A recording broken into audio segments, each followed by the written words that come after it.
سلمان ان کا نام ہے. کہتے میرا والد مجوسی تھا, مذہب کی تعلیم اس نے مجھے گھر سے دلائی اور پھر کھیتی باڑی کے لیے باہر نکالا. سرے راہ عیسائیوں کا گرجا گھر آیا. کہتے کہ میرا جی چاہا کہ میں ان لوگوں کی مذہبی زندگی دیکھوں. فرماتے میں وہاں کافی دیر بیٹھا رہا. رات جب تاخیر سے گھر آیا تو والد بڑا غصے میں تھا. کہا سلمان اس وقت تک تم کہاں تھے؟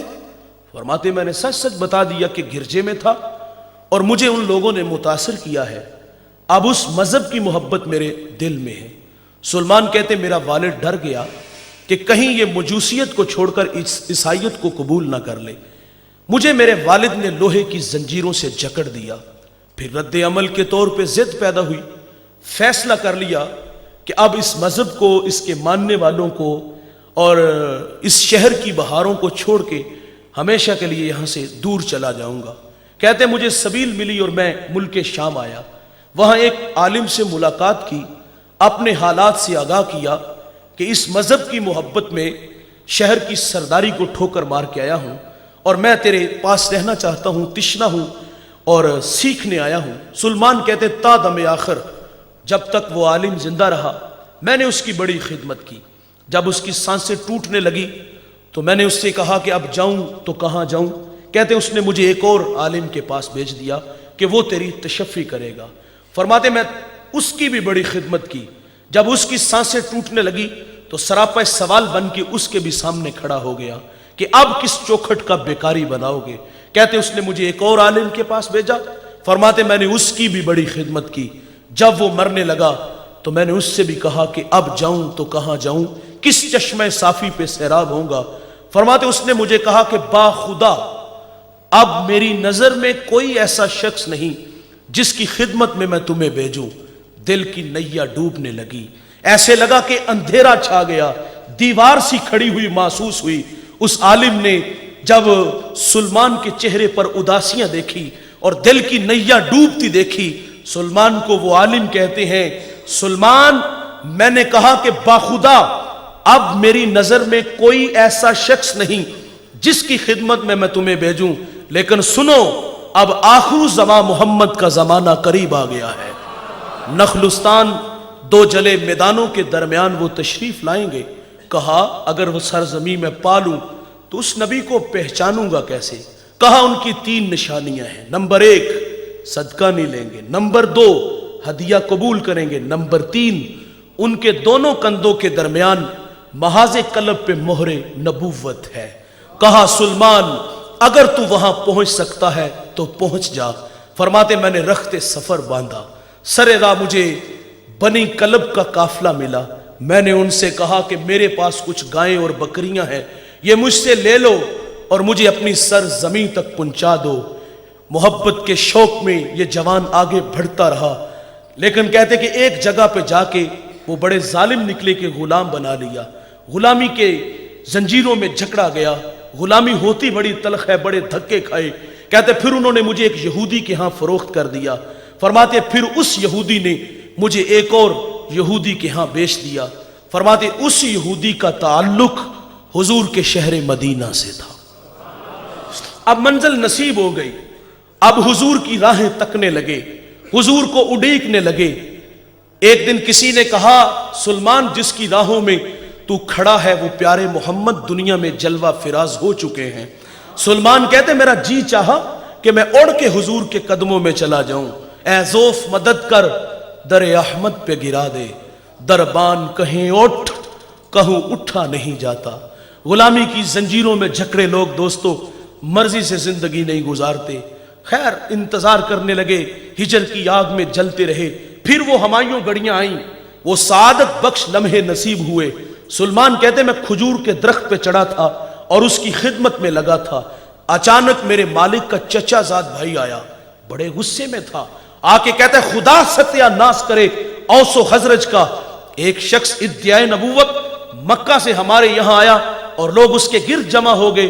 سلمان کہتے ہیں میرے جسم پر کپ کپی طاری ہو گئی, اوپر سے چھلانگ لگا دی. انجام سے باخبر تھے, سوال کروں گا تو پیٹا جاؤں گا. خیر سوال چھوڑ ہی دیا, منہ پہ مکہ آیا, برداشت کیا. فرماتے رات کی تاریکی چھائی, میں کھانا لے کے حضور کی خدمت میں حاضر ہوا.